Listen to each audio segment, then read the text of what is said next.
The harder the words got for the little girl, the more and more time she spent drawing. How she loved to draw, or just sitting and dreaming, or, when she could, going for walks with her grandmother. One summer day, she and her grandma were walking together in the small woods behind their farm. It was twilight. The air was sweet and warm. Fireflies were just coming up from the grasses. As they walked, Tricia said, "Grandma, do you think I'm different?" "Of course," her grandma answered. "To be different is the miracle of life. You see all of those little fireflies? Everyone is different. Do you think I'm smart?" Tricia didn't feel smart. Her grandma hugged her. "You are the smartest, quickest, dearest little thing ever." Right then, the little girl felt safe in her grandma's arms. Reading didn't matter so much. Trisha's grandma used to say that the stars were holes in the sky. They were the light of heaven coming from the other side, and she used to say that someday she would be on the other side where the light comes from. One evening, they lay on the grass together and counted the lights from heaven. "You know," her grandma said, "all of us will go there someday. Hang on to the grass, or you'll lift right off the ground, and there you'll be." They laughed and both hung on to the grass. But it was not long after that night that her grandma must have let go of the grass because she went to where the lights were on the other side. And not long after that, Trisha's grandpa let go of the grass too. School seemed harder and harder now. Reading was just plain torture. When Sue Ellen read her page or Tommy Bob read his page, they read so easily that Tricia would watch the top of their heads to see if something was happening to their heads that wasn't happening to hers. And numbers were the hardest thing of all to read. She never added anything right. "Line the numbers up before you add them," the teacher would say, but when Tricia tried, the numbers looked like a stack of blocks, wobbly and ready to fall. She just knew she was dumb. Then one day, her mother announced that she had gotten a teaching job in California, a long way from the family farm in Michigan. Even though her grandma and grandpa were gone, the little girl didn't want to move. Maybe, though, the teachers and kids in her new school would know how dumb she was. She and her mother and brother moved across the country in a two-tone 1949 Plymouth. It took 5 days. But at the new school, it was the same.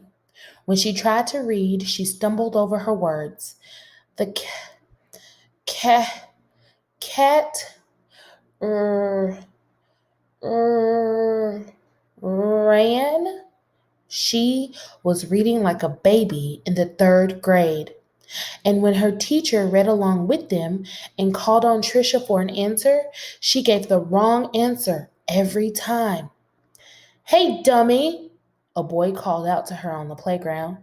"How come you are so dumb?" Other kids stood near him and they laughed. Tricia could feel the tears burning in her eyes. How she longed to go back to her grandparents' farm in Michigan.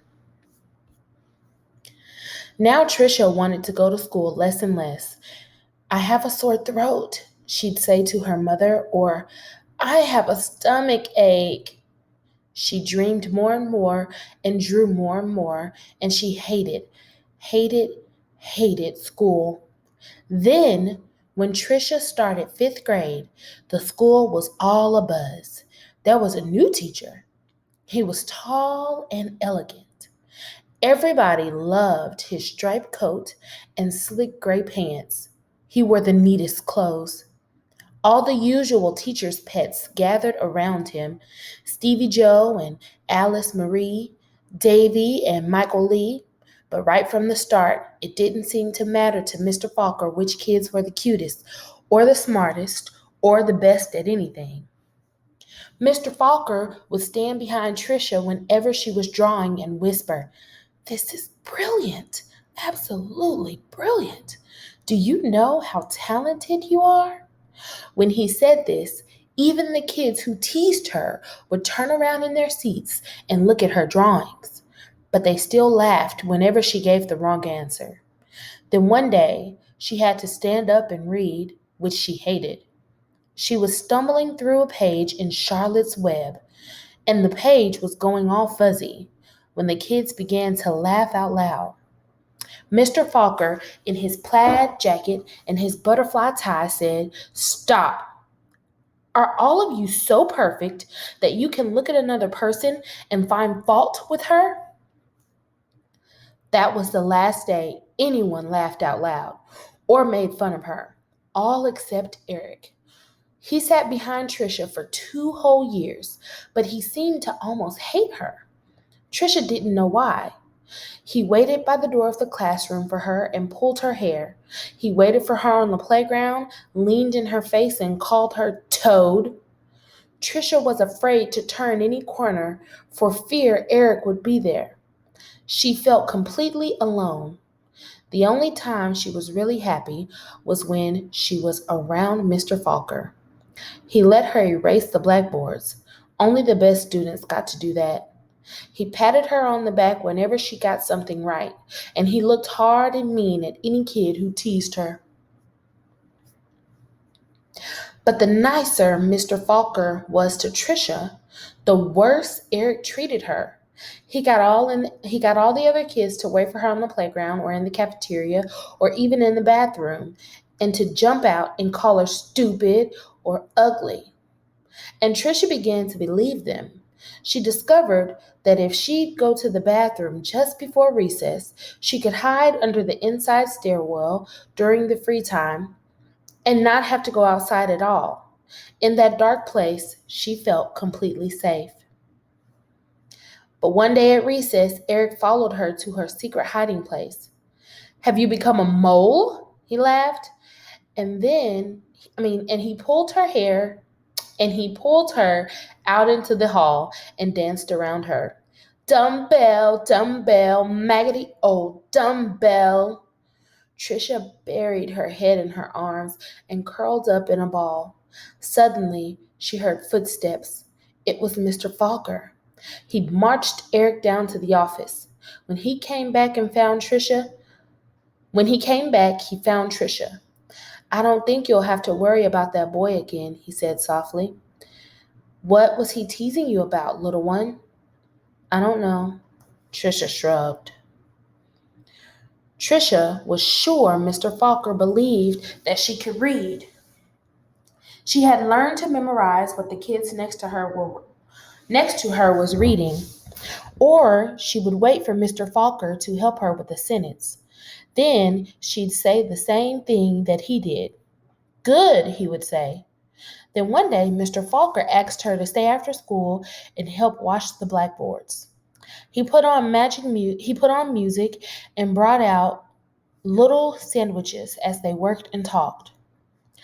"All at once," he said, "let's play a game. I'll shout out letters. You write them on the board with the wet sponge as quickly as you can." "A," he shouted. She wiped a watery A. "8," he shouted. She made a watery 8. 14, 3, D, M, Q, he shouted out. He shouted out many, many letters and numbers. Then he walked up behind her, and together they looked at the board. It was a watery mess. Tricia knew that none of the letters or numbers looked like they should. She threw the sponge down and tried to run, but Mr. Falker caught her arm and sank to his knees in front of her. "You poor baby," he said. "You think you're dumb, don't you?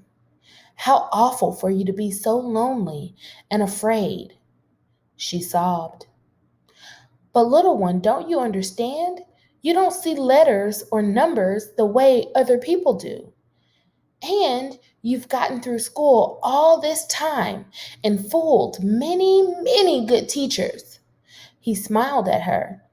That took cunning and smartness and such bravery.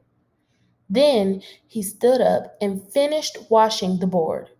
We are going to change all that, girl. You are going to read. I promise you that.